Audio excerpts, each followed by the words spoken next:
Welcome back, foodie fam. So let's get this shrimp Alfredo pasta going. It's a very quick dish. We can do it in less than 20 minutes. Let's go.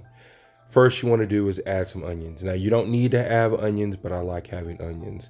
You can also have some parsley. Now, these are both optional, but it does bring out an extra little flavor to it. Season our shrimp real quick.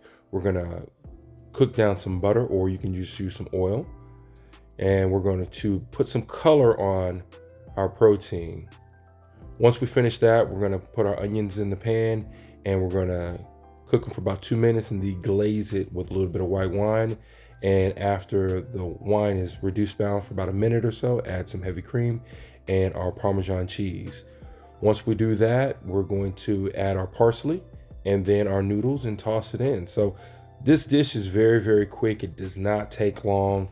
Once you get the hang of it, you can pretty much make this probably in like 15 to 20 minutes. We're going to add our shrimp back into there.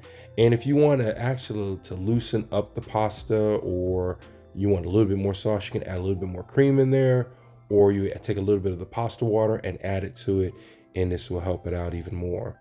The next thing what we want to do is we're going to go ahead and plate it. Now, when I like to plate it, I want to make sure I add a little extra Parmesan cheese right on top. And I had like a little get together at my house, so I was actually making this for about 5 people. So we just went ahead and they watched me film real quick, and then I went ahead and served it to everybody. So let me go ahead and twirl this on there right here. Use a spoon right there, twirl it on, and that is it. So this is a simple dish. Sorry, the delay for the last couple days. I've been under the weather, but I'm back and ready to go.